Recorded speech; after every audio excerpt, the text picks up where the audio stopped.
from the New Moon Tarot. I'm a witch and a tarot card reader, and this is a general love reading, Sun, Moon, Rising, Venus, Leo, for the week of December 21st. This one doesn't resonate. Please check your natal chart and my other readings this week. If you're a cross watcher, keep in mind that the energies here might be reversed for you. And if you want your own private reading, you can find all of my info down below in the description box. So, Leo, you have a 10 of Cups kind of moment coming for yourself.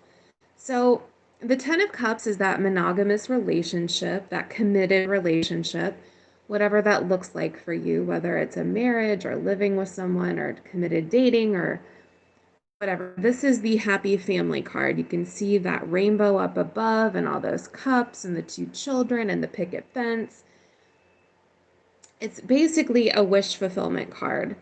Regardless, even if it doesn't appear in a relationship reading, it's getting what you wanted. And from what I can tell, like, your intuition has been talking to you. And even some people may think you're foolish. That the Fool has appeared here.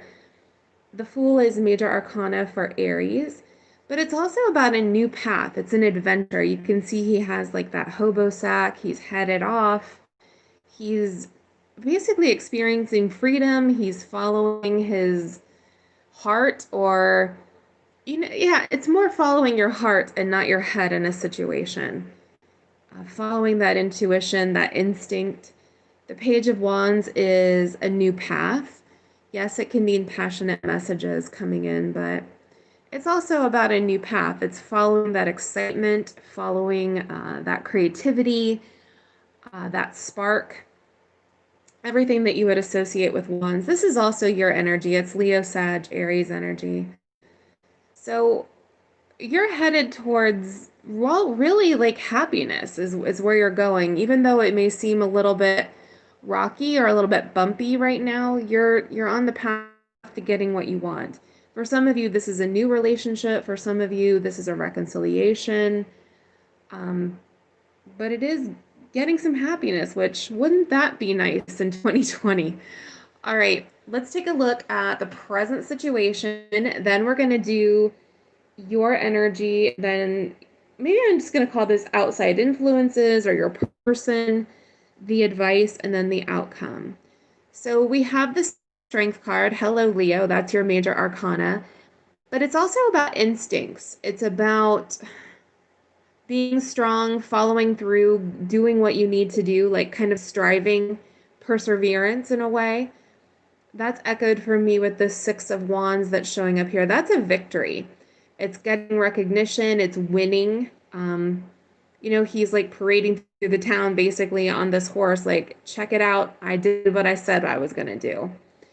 And we have the High Priestess, major for Pisces. You could be dealing with the Pisces.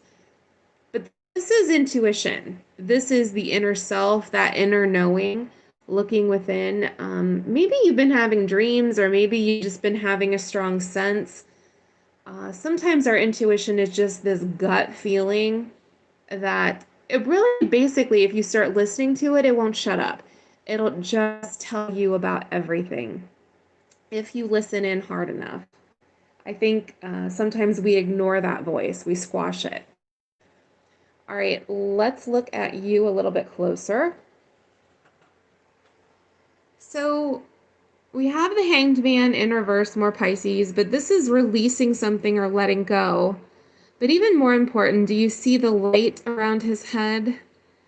He's surrounded by this light, this illumination. That's clarity in the deck. I think that, well, you've had maybe an epiphany, or maybe you've had a realization, especially with that Ace of Swords there. Maybe there's some truth that you figured out. You might have found out about a lie. You may have found out about a secret. There are lots of possible meanings there.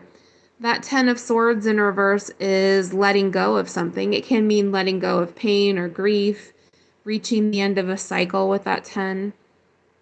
Anytime you hit a 10, it's ending a cycle, along with that Ace over there, which is starting a new one. So you've had some sort of realization, some sort of growth, and I think you're getting rid of things basically. Whatever doesn't serve you, whether that's a relationship or a habit or maybe even doubt. Sometimes we doubt ourselves even when we shouldn't. All right. We have the star major for Aquarius, also about wish fulfillment. Um, that's like a card about hope too. Like I trust myself. I have hope. Knight of Cups. That is Pisces, Cancer, Scorpio energy. The knights always pursue things, and in this case, it's pursuit of love. It's pursuing that notion of it or not giving up on it. Like, this is what I want. We have the Seven of Swords here. That can mean lying and cheating. Yeah, it's lying, cheating, stealing, sneaky, shady behavior. But it's also strategy. It's also having an agenda. And I think your agenda is you're going to get that happiness that you're looking for. You're not interested in settling. You're not interested in someone who can't give you everything that you want. You trust yourself. You know what you're after. That's what you're going to do. Which I like that energy. It's very bold.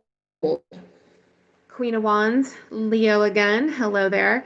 You and your element, you're showing up in the upright. Wands are all passion and creativity and power, pursuit. There's a big pursuit kind of metaphor here, or overall theme. The Magician, this is more Aquarius energy for me, also Aries. But you can see that he has all of these tools, the cup, the sword, the wand, and he's making his own destiny. He's following his intuition. He's trusting himself, going after what he wants. That Six of Pentacles is giving energy to something, or it's giving someone an offer or something along those lines. But I'm viewing it more as, I'm giving oxygen to things that are serving me. I'm going to start spending my energy in a way that gets me where I need to be. All right, let's look at your outside influences. Or your person, however you want to put it. You'll notice that you have the Lovers showing up here, major for Gemini. But this is a love relationship. It could mean a twin flame, a soulmate, a very deep connection. It's also about following your heart and not your head. The Empress is major for both Libra and Taurus, and that's about growth and expansion and nurturance. And she's the wife, the mother, along with that Ace of Wands, which is a passionate new start or a new cycle, lots of passion and excitement.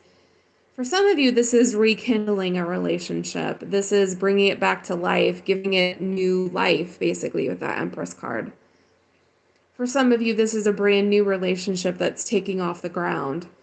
It's something that has a lot of promise to it, a lot of growth options here. So don't let people second guess you. Don't let people knock you off your path. We have the Seven of Wands. That's defending yourself or protecting yourself or standing up for yourself. You can also see that that's also a card about, you know what, I'm going to do me. I'm going to do what's best for me. Four of Wands, stability, also a reunion. Also a wedding reception card. You can see the diamond there. Sometimes it's about taking a relationship to the next level. The Eight of Wands is some movement on a goal. It's some momentum towards something. Also communication. We have the Temperance card, being patient, being balanced, healing. The Judgment card, a resurrection. Also about your judgment call. I think you need to trust your judgment now. You know exactly what you're doing. And we have that Ten of Cups. You are getting a Ten of Cups moment. That's what's coming in for you, that relationship that you're looking for. All right, let's look at your advice. There's that judgment call again.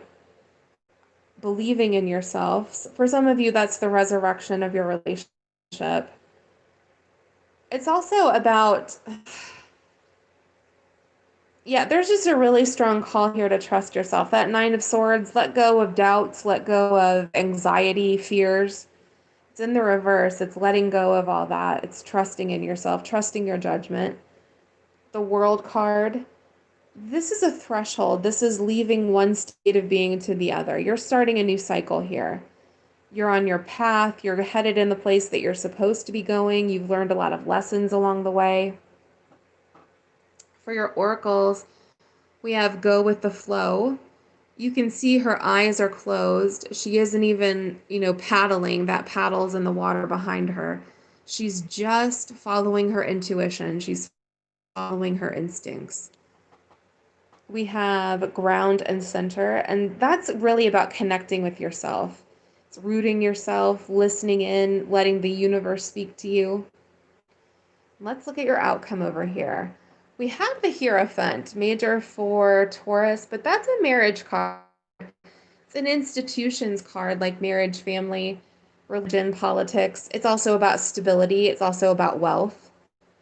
That 10 of Cups, that's that wish fulfillment, that happily ever after. For some of you, I suppose this could mean like a heart-centered business. It could mean finding your passion in life.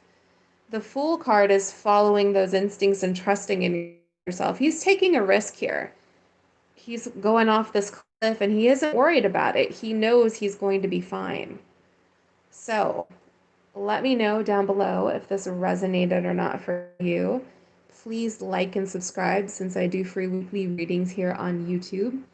And if you would like your own private reading, you can find all my info down below. All right, let's be.